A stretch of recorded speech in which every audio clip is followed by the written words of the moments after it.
Hey you guys, welcome back to the channel. I am so sorry if you are OCD, my garage is a mess. Today we're going to talk about the Segway Villain. Let's get right into it. Before we talk about this car, I want to give a huge shout out to our AAA baseball team, the D-backs. We are going into the championships on Monday. Please wish us luck. All right, so this is the Segway Villain. I picked up two of these cars to be rentals here in Lake Havasu City.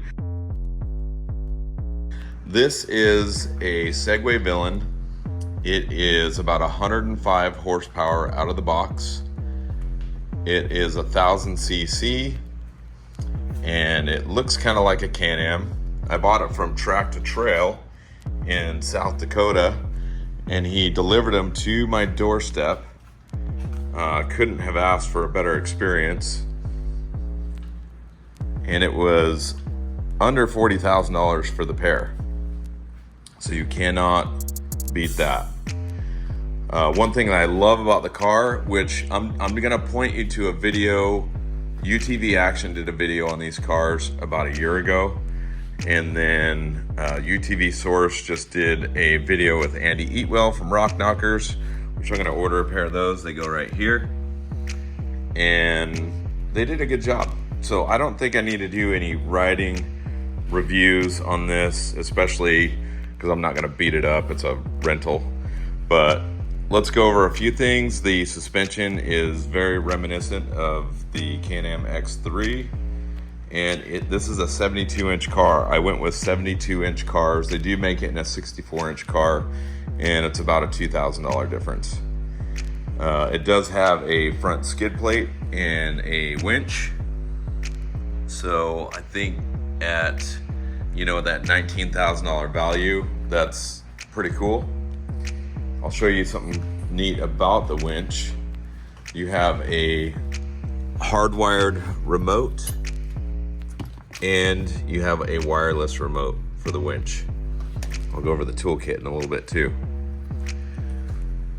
So that is really cool. It's an electronic power steering, and I have driven the car. It does handle very, very well. It is extremely stable. Probably the most stable car I've ever been in, and the throttle response is really good, and it's really reliable and even. It's got great throttle response. I did try to drift it around a corner, and it didn't let me drift around the corner. The tires didn't even spin. So this is a CVT transmission,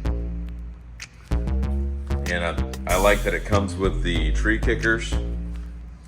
And I'll just show you things as I'm going around the car. So there's the fuel cap, just like all the other side-by-sides on the passenger side. And then it's kind of funny because there is a additional fuel cap and there's nothing there. So I'm not sure if they just mirrored the body panels or if there's an option for another tank. I don't know. Maybe you could just put some storage there or something like that. It does have simulated beadlock wheels. It has 30-inch tires, and they're super grippy. It has a dual exhaust, a lot of heat shielding, and the dual exhaust sounds really, really good. It sounds like a Polaris 1000 XP non-turbo. It has a hitch. So I was thinking that this would be a great car for Havasu. You could tow your jet skis down to the water. It's very versatile. It'd be a great cabin cruiser too. It does have reservoir shocks that are fully adjustable. And what I like about the suspension is it takes big hits really, really well. It does not, however, take the chatter bumps very well. So these, for your conditions, might need to be adjusted. Now, if you're in an area where you don't have a ton of chatter, then it might not make a difference, but there's a lot of chatter around here. There's some storage compartments back here. So they're kind of odd because it's, you know, a circle, and it doesn't go all the way through this. There's a partition in the middle here, so stuff isn't gonna go floating around. If you reach in here, you will be able to grab whatever you put in there. But it's simple and kind of cool to have that storage there. And I guess this section here, you know, you could probably lay a tire in here and you know, strap it down to here, and there's a couple points, strapping points there.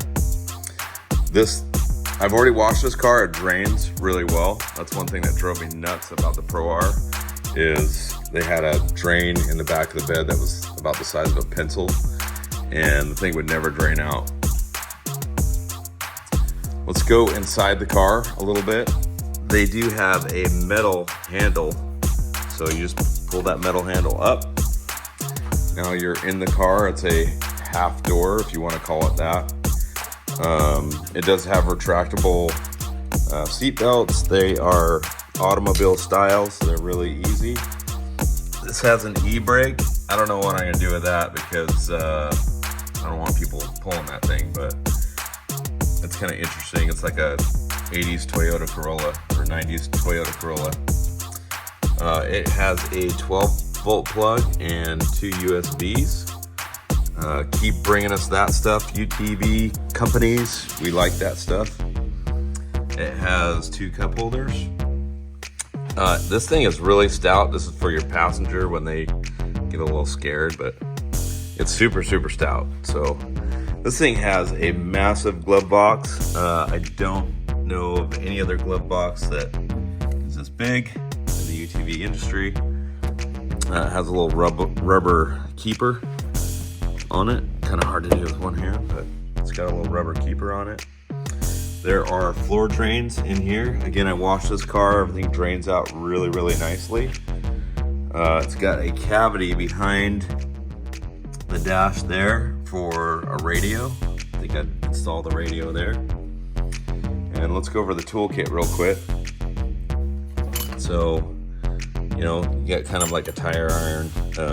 You've got your remotes. You got a bunch of different wrenches, and you have a screwdriver, and you have a, let's just dump this out, and some pliers. So I like that. You got a suspension wrench, Allen keys. So it's a fairly substantial kit that comes with the car. Of course, you got an owner's manual, which you would need, because I have one thing, and if you know these cars, I need help with the mapping system. So there is a mapping system in the car, and we're just gonna turn it on. I'm gonna go over some of the interior features. So you turn the key. I put a little green paint because I have a green and black one. And then you push the start button. Give you a little bit of the exhaust now.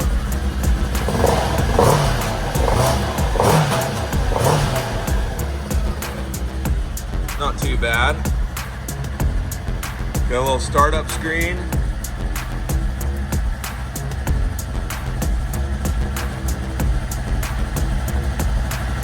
And then you have music, which you have AM and FM, and you can Bluetooth to your playlist. You can use your phone through the system, just with some earphones. Here's the mapping, which I'm told you can import maps into here. I intend to make some routes for our customers. And then this just has speed, acceleration, torque, just different features about the car. And then, let me turn that on again. We'll go to this other screen for a minute. There's your startup on your dash screen, which is also really cool. This tells you your oil level, tells you your trip, mileage, your fuel, engine temperature, voltage, and whether you're in 4-wheel drive or 2-wheel drive and 4-wheel drive lock.